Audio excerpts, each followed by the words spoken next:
জীবনে তো কিছুই করবার পারলাম না। না পারলাম নিজের জন্যে, না পারলাম দেশের জন্যে। আমার এই রসু নামটাই ব্যর্থ হয়ে গেল। আমার এই নামটা আমার দাদা রাখছিল যে সাত করে রসু, নামটাই বৃথা। আমার কিছু একটা করাই লাগবে। দাদার নামও উজ্জ্বল করতে হবে, নিজের নামও উজ্জ্বল করতে হবে। কিন্তু কি করব, মাথায় তো কিছু আসতেছে না। কি করি কি করি? আচ্ছা, একটা কাম করি। আমার একটু ভাবতে হবে আগে। তাই তো ভাবতেছি কে।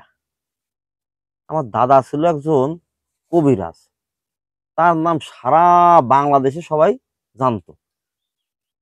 আমি তার নাতি সল হয়ে আমার ভাবতেছি আমি, আমার তো রক্তের বিন্দুতে বিন্দুতে গাছ গাছরার গুণাগুণ লাগিয়ে রয়েছে।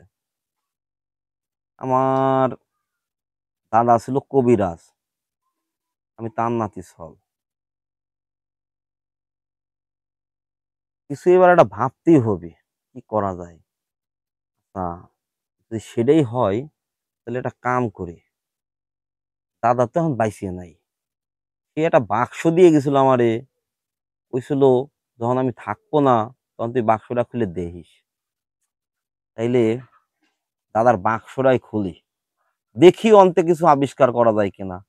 ওই জন্য আজকে দাদার ওই বাক্স দিয়ে আবিষ্কার শুরু করব।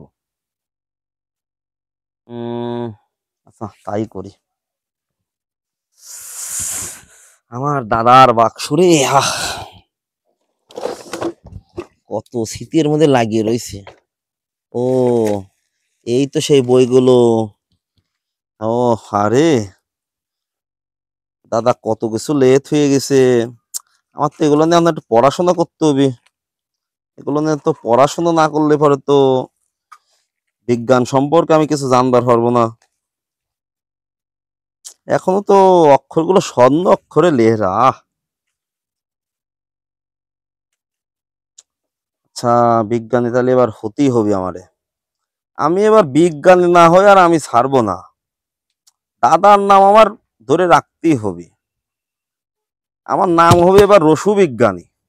সবাই চিনবি যে এক নাম্বার একটা বিজ্ঞানী ছিল রসু বিজ্ঞানী। আমার একটা আবিষ্কার এবার বাইর করতেই হবে, তাহলে পড়াশোনায় লাগিয়ে যায়। দর্শক, আপনারা পরবর্তী পার্ট দেখার জন্য রেডি থাকেন, আমাদের সঙ্গে থাকুন, পেজটা ফলো করেন এবং একটা লাইক দিয়ে একটা কমেন্টে সুন্দর কিছু লিখে যান যে পরবর্তী পর্ব আপনারা দেখবেন কিনা।